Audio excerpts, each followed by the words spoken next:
Are we wedding planning? We are... Yes.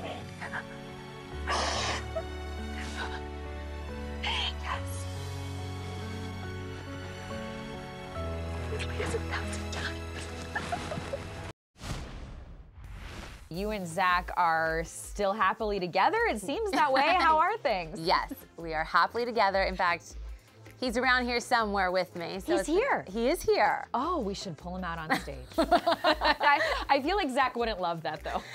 He would be like, hey, what's up? Okay, I'm gonna go now.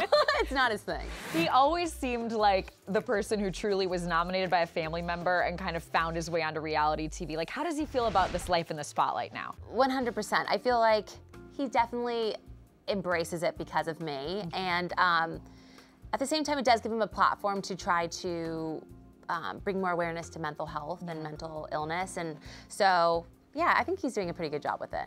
So how are you guys doing? Are we wedding planning? Where are we at? We are taking it slow at the moment. We're doing well. We're doing very, very well. But at the same time, we kind of rushed, you know, to get this little thing on my finger. And right now we're just having fun dating each other, being an engaged dating couple. You've been spending a lot of time in New York, right? Mm-hmm. How is that going for you as a California girl? I actually love it. You do? It's like, it's to the point where like, why did I want to be bi-coastal? I should just like move on over. Are you gonna move to New York? I believe so. Really? I mean, there's still some things I have to work out. I feel like, you know, my family's still down here and I do have a place of my own, but I really just want a home base and I want like a firm foundation in something. And I feel like New York might be it. So. Wow, why New York instead of California? Because you guys could have gone either way.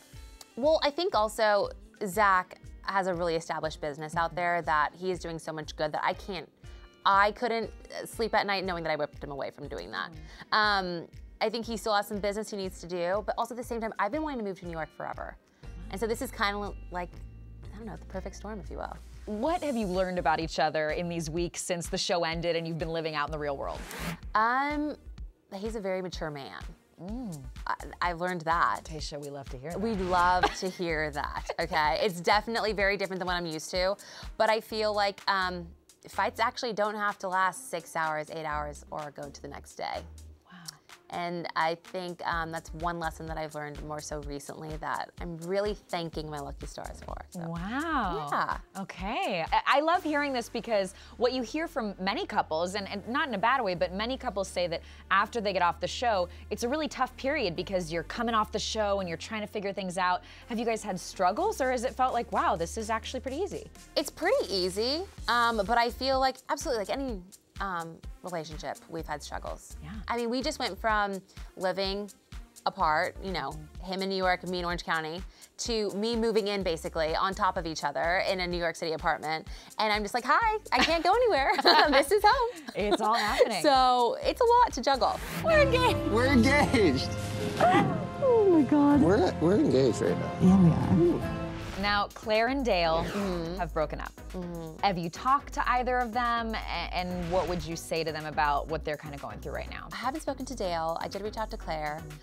Honestly, I would just say, keep to your guys' selves. I feel like it's really easy to get wrapped up in wanting to have your voice heard, and it makes it really messy. And you guys are both hurting right now, so just, you know, reach out to your loved ones and your friends and your family that you can confide in, but just stay out of media. If that's how you want to express yourself and you want to be toxic and rude, go for it. And if you want to express yourself with your dildo and think you're ready for an engagement, you can do that. Tayshia, so much discussion about the women this season. Having been on the shows, what is it like for you to watch the way these women are treating each other? Oh boy. I remember. She said, oh boy. Well, I remember what it's like being in that house and just how, when tension is high, it is high. And you don't want to even sleep, you don't want to get ready, you don't want to do anything with these women. I don't wish I was there, let's just say that.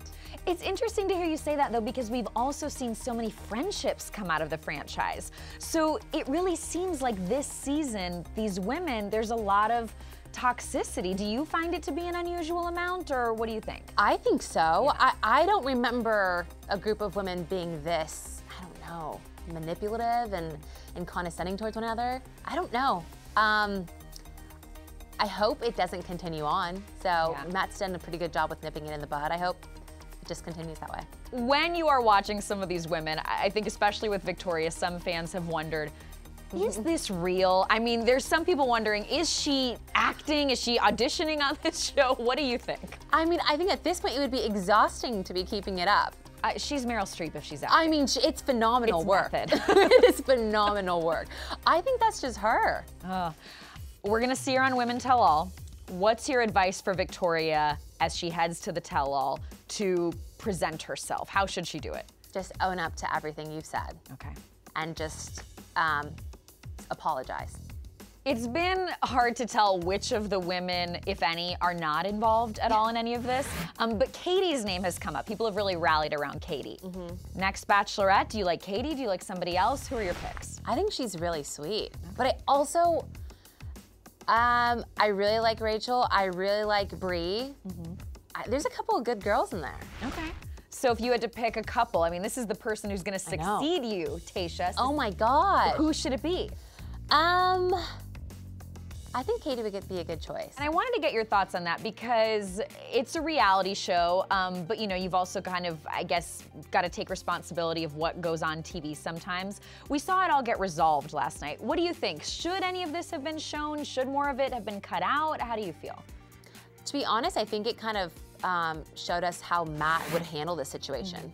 And it showed us, I fell in love with Matt a little bit more with how he handled the situations and calling, you know, the girls out, but also being like, I need to set a standard for other women, and that's not who I want to be with. So I think that it's a little bit amplified these days, but I think it's important to see what's happening behind the scenes and to really know what's going on in the house in order for people to get context about who these people are.